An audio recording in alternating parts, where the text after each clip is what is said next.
Moro moro! Meillä olisi tänään purettavana tässä Alfa Romeo Stelvion multiaeri. Käydään läpi vähän mitä vikakoodeja tässä on tullut, koska se on vaihdettu ja mikä sen historia on. Myöhemmin me puretaan käydään läpi nuo osat, mitä siihen kuuluu, vähän sen mitä vikakohteita niissä osissa on tai tässä multiaerissa ylipäänsä, ja sitten me vähän testataan multiaeria. Joo, tämän kyseisen yksilön multiaeri on ajettu 67 000 kilometriä, eli hyvin vähän. Ja tämä on hyvä siitä, että me tiedetään käytännössä tämän historia kokonaisuudessaan. Tämä on 9000 kilometriä ajettuna tullut Suomeen, ja se on sen jälkeen huollettu pelkästään vaan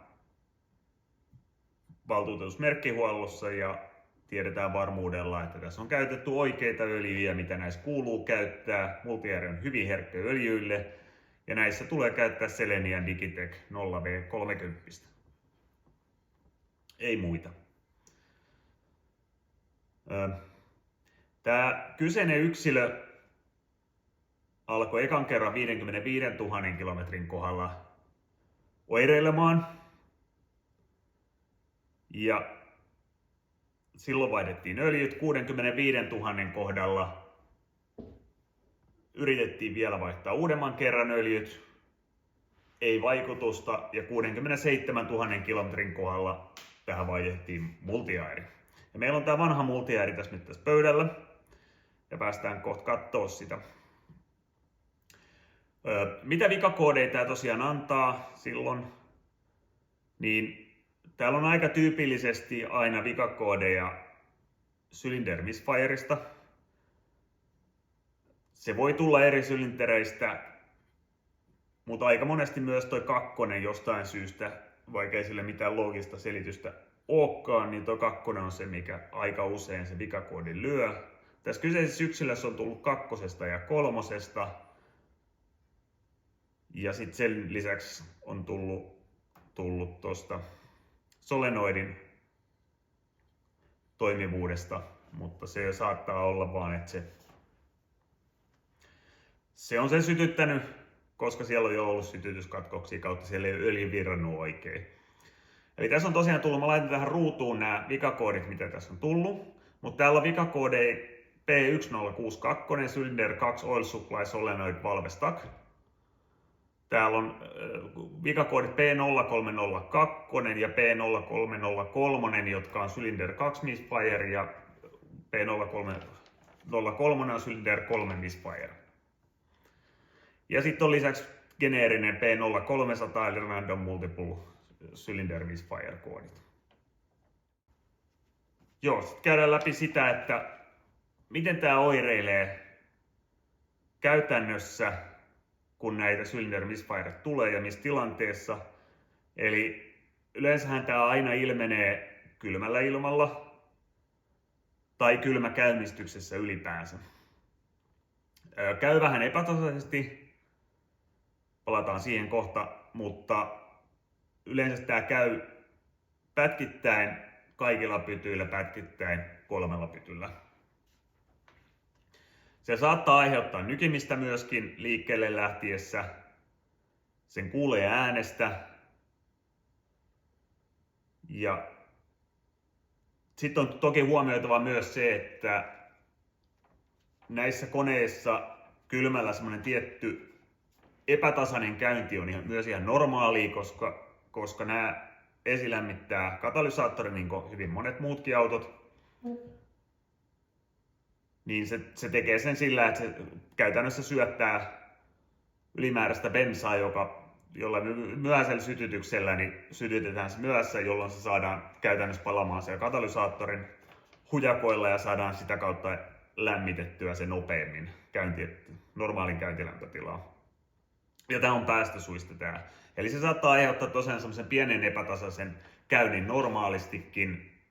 Mutta sitten kun se käy oikeasti vajaalla, sytyttää vikakoodin tai rupeaa nykimään liikkeelle lähteessä, niin sitten se on yleensä merkki merkitä sitä. Muitakin syitä voi toki olla, että aina multi-airi ei ole aina syyllinen. Nämä kaikki misfire-koodit, nämä tulee ihan yhtä lailla huonoista tulpista, mahdollisesti suutinvioista, puolista. Syitä on aika monia. Alfa Romeon kohdalla aika monesti kyllä multi-airi on syyllinen, ja sitten varsinkin tuolla on solenoid valve stack koodi ollut vielä lisäksi, niin se on aika selkeä merkki siitä. Mutta joo, seuraavaksi käydään tämän kimppuun ja puretaan tää ja katsotaan tämän osia. Palataan siihen nyt. No niin, nyt siirrytään nukuttavan tylsään vaiheeseen, eli multi-airin osiin sekä sen toimintaan. Katsotaan nuo osat ja tuossa on mahdollisia vikapaikkoja, mitä siinä voi syntyä. Eli 99% katsojista yleensä lähtee tässä kohtaa. Tästä toimintalogiikasta lyhyesti. Multi-airista löytyy kyllä videoita ennestään jo paljon. Mutta multi-airilla varustettu kone, niin se on hyvin suurelta osin ihan tavallinen kahden kannen yläpuolisella nokka-akselilla varustettu 16-venttiilinen moottori. Et siinä nyt tietenkin on vain, että siinä on vain yksi nokka-akseli. Eli nuo pakoventtiilit 8 kappaletta niin ohjataan ihan perinteisellä pakonokalla. Ja imuventtiilille on sitten jokaiselle multi-air-pumpulle oma nosto. Nämä imupuolen nostot, jotka tulee tähän, näihin, ne keinujen kautta pumppaa multi-airin paineen, joka sitten ohjaa imuventtiileitä, jotka on täällä alla. Ja siitä niin kuin muodostuu se peruskäyrä sille nostolle.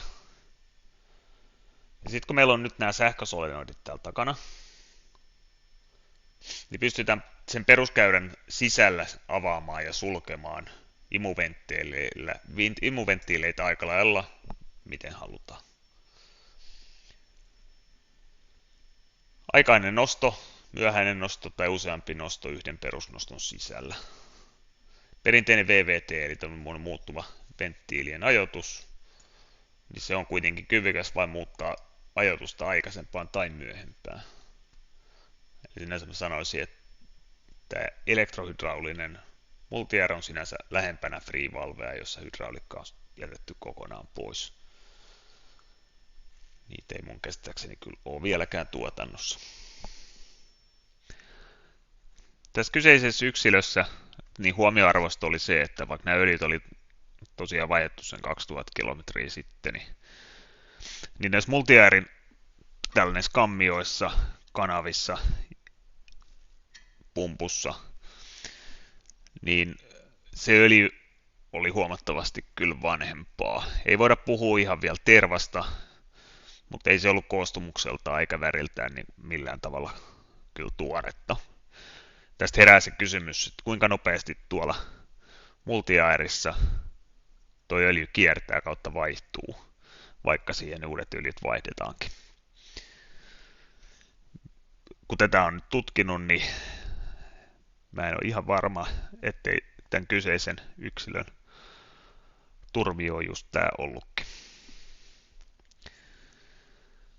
Tuossa purussa, kun tämä multi-airi otetaan irti, niin täällä on 2, 4, 6, 8, 10.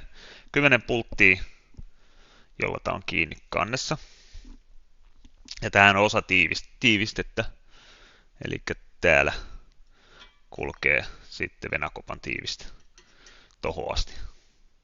Sitten se jatkaa normaalisti sen ympäri.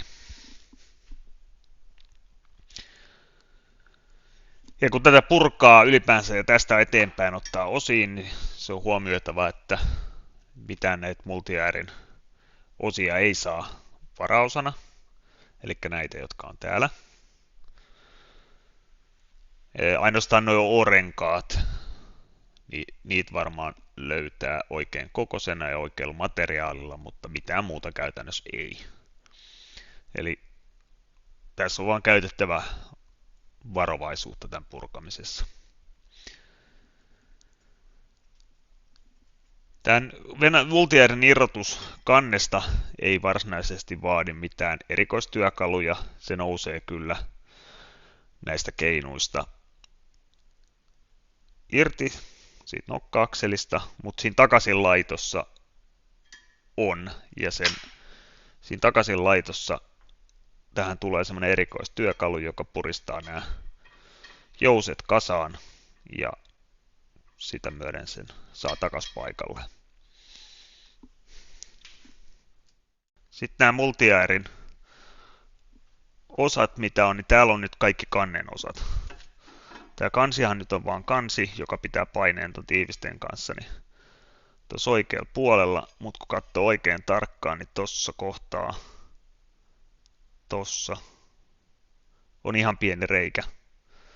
Ja se on todennäköisesti ton multiäärin ilmaamista varten, eli se ilma poistuu ilman, että sieltä se varsinainen öljyn paine, hydraulinen paine poistuu. Tuossa on lisäksi vielä lämpötila-anturi, mikä multiäärissä on. Sitten katsotaan seuraavat osat. Ja seuraavaksi on sitten nämä keinut.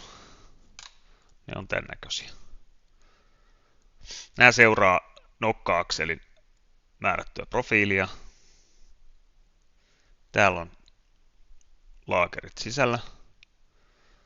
Ne on yleensä aika pitkäikäisiä, pois lukien Volkkarin jotkut tuotteet, jossa se lämpölaajeneminen oli unohdettu ja ne pääsi ne neulalaakerit lentelemään sieltä ulos, mutta ei nyt mennä siihen. Kaikki tekee virheitä. Nämä pysyy paikallaan tällaisilla kiinnikkeillä. Vanhemmissa multiairissa näähän oli tässä kannessa kiinni. Eli ne oli osa tätä kantta. Näissä nämä on irrallisena. Sitten on nämä itse pumput. Se koostuu näistä pumpurungoista. Ja nämä on vaan kieritetty tähän ympärille. Näissä nyt sinänsä ei voi olla mitään hajoavaa. Ja sitten täällä on nämä pumput, jossa on tämmöinen jousi, palautusjousi. Mutta noin lähtökohtaisesti niin nämä pumppaa painetta tonne multiairiin ton keinun välityksellä. Eli siitä muodostuu se hydraulinen paine. Näissä pumpuissa itsessään voisi syntyä kulumaa, mutta tässä ei esimerkiksi ole yhtään mitään kulumaa. Täällä on tämmöinen kuulo vielä päässä. Mutta näähän on öljyn kanssa tuolla tekemisissä. Näissä ei ole myöskään mitään tiivistettä. Nämä voi tuntua ns. Väljältä tässä, mutta se öljykalvo muodostaa siihen tiivisteen. Joten ne on kyllä tiiviitä. Ja nämä ei käytännössä kyllä voi silloin kulua. Ne on nyt tekin öljyssä. Sitten tuossa pumpun alapuolella, niin siinä on multiäärissä ihan, tai siis nimenomaan tässä uudemmassa multiäärissä, niin ihan uusi juttu, eli siellä on tommonen kanava, ja kutsutaan tätä nyt ylipaineventtiiliksi. En tiedä mikä tämän käyttötarkoitus on, mutta tämä vaikuttaisi kovasti sellaiselta. Eli tuolla on suora linja, tuolla kohtaa on reikä, joka johtaa tänne niin kutsuttuun ylipaineventtiiliin. Ja tämä on täällä tämmöisellä C-klipillä kiinni, jota ei varsinaisesti ole tarkoitettu purettavaksi. Ja siinä täytyy olla varovainen vaan kun tätä irrottaa, ettei vaurioita tätä seinämää. Mutta joo, täällä on toisessa päässä öljyreikä, toinen pää on umpinainen. Ja sen lisäksi täällä on nyt sit se jossain videolla mainittu O-rengas. Niin se O-rengas on tuolla kanavan ihan takaosassa, tästä katsottuna takaosassa. Ja sen käytännössä tehtävä on pitää tämä tiiviinä silloin, kun siellä ei ole ylipainetta. Se on tuolla kanavan seinällä. Näin se tiivistää sen siihen sitten kun sinne tulee painetta, niin se irtoaa tästä O-renkaasta ja päästää sen paineen tämän seinämien reunamaa pitkin. Tässä yksilössä tämä O-rengas oli siis ihan ehjä, ihan jokaisessa sylinterissä. Ehkä odotin, että olisin voinut löytää siitä 2/3, niin tästä vian, mutta ei löytynyt. Sitten viimeisenä näistä irto-osista, niin täällä on sitten nämä nostajat tai painikkeet, miskä näitä nyt halukaan kutsua. Ja näiden tehtävähän on tuolla alapuolella noihin reikiin tulee kiinni, niin näähän fyysisesti painaa niitä venttiileitä alas. Nämä on aika silleen niin kuin, nämä nostajat on aika perusnostajat. Noin, tipahti osat siitä. Ja täällä on sisällä näkyy, se on tyhjä. Tässä on esimerkiksi ympärillä, täällä on 2 O-rengasta, tuossa on tupla O-rengas, mutta tämä vuotomahdollisuudet on aika olemattomat johtuen siitä, että tässä on vielä tupla O-renkaat. Ja nämä on ihan ehjät, ettei niissä mitään. Silloin käytännössä vuotaisi sen paineen ohi ja se ei painaisi sitä venttiiliä kunnolla, jos tämä vuotaisi. Ja täällä sitten on vielä tämmöinen lisäjousitus. Johtuen siitä, että tämän sisällä, kun tämän avaa, niin täällä on vielä tämmöinen pieni lisäjousi. Vähentää varmaan sitä mekaanista rasitusta sinällä. Nyt nämä jousit lentelee pitkin täällä. Hyvä, kasataan ehkä tämän videon jälkeen. Tuskin on oikein. No sittenhän multiäärissä on nämä itse solenoinnit toki, jotka vois hajota. Katsotaan ne seuraavaksi. Eli ne on tuolla takana kiinni. Näissä on tosiaan se, että nuo solenoidit on tässä mallissa. Käännetään vähän. Niin nämä on käytännössä tänne prässätty tai liimattu. Näissä ei ole mitään kiinnikettä, joten näitä ei myöskään täältä ehjänä irti saa. Vaikka niissä olisi kierteet, niin niissä ei ole mitään kohtaa, millä pystyisi kiertämään. Tuosta muovista jos kiertää, niin sehän on poikki ihan saman tien. No solenoidit näytti osanumeron perusteella, että ne on vaan oikeastaan uudempi variaatio aikaisemmista multiaireista. Siinä on sama osanumero, siinä se viimeinen numero vaihtuu. Ja erona näissä on esimerkiksi tämä muun muassa tämä liittimen suunta on eri, se taisi olla ylöspäin 1.4 maassa. Nämä on yleensä pitkäikäisiä ja mä yritän tässä vielä seuraavassa vaiheessa testata näitä 12 voltin virtalähteellä, joka tuossa itse asiassa onkin jo valmiina. Solenoidihan on hyvin yksinkertainen rakenteeltaan itsessään. Sillä on 2 positiota ja se kytkeytyy käytännössä tässä niin kuin 0-3 kertaa per moottorin kierros, eli me puhutaan luokasta 6000 rundeissa, niin puhutaan 200 kertaa sekunnissa, eli se on just sen niin kuin vahvuus sen, että se pystyy tuollaiseen nopeuteen. Nyt vastaavia solenoideja käytetään useissa automerkissä eri tarkoituksiin, ja yleensä ne on tosiaan pultattu tuohon runkoon kiinni, että siellä sen pystyy ihan irrottaa. Tässä nyt ei.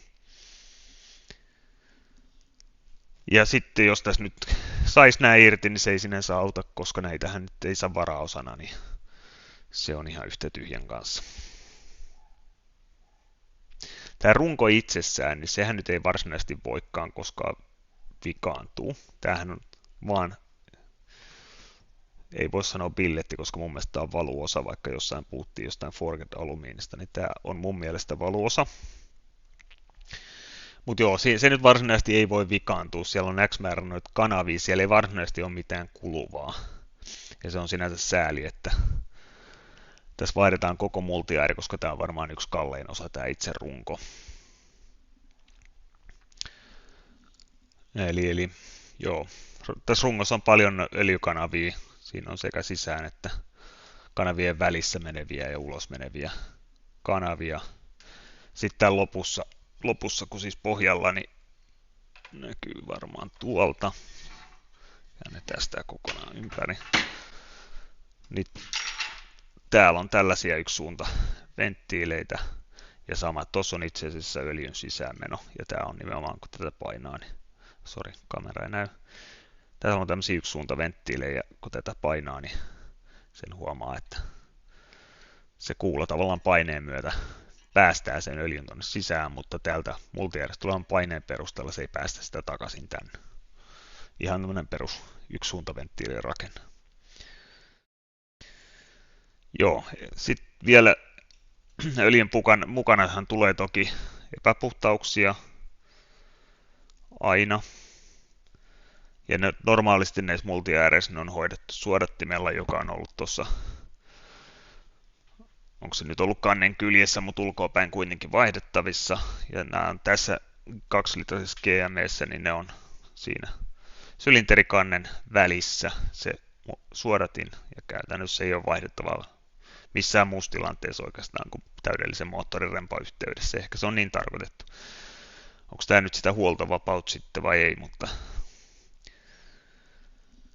joka tapauksessa tämä nyt nostaa tietenkin sen öljyn laadun ja öljynvaihtojen merkitystä, että mielellään ei päästä sitä vikaantuusta multijärsuodatin niin, että se pääsisi tukkeutumaan. Niin kauan ei ole mitään hätää, se hoitaa tehtävänsä siellä. No niin, sellainen se. Ei mikään mörkö. Mikä siinä sitten oli vikana? Niin ei mun mielestä mikään, mikä olisi estänyt sitä toimimasta niin kuin valmistaja on sen suunnitellut. Mä ajattelin tehdä tästä mahdollisesti kakkososion vielä, missä mä kertoisin oman arvioni siitä, että mikä tuossa on ollut vikana. Ja sitten voitaisiin käydä vähän tarkemmin vielä tiettyjä juttuja läpi, muun muassa noiden solenoidien toimintaa ihan käytännössä, kun siellä on öljyt sisässä. Ja sitten toi lämpötila-anturi, sen mahdollinen lisätestaus vielä. Mutta en lupaa, että kakkososia tulee, mutta tulee jos tulee. Mutta kertokaa nyt ihmeessä oma näkemyksenne siitä, että mikä tossa on. Mä ainakin pyrin kuvaamaan noi kaikki mitä tossa on, niin ehkä tarkemmin kuin mitä on tubessa koskaan nähnyt, edes vanhempien multiäärien kohdalla. Mutta ei siinä. Kiitos vaan kaikille katsomisesta ja palataan. Moro!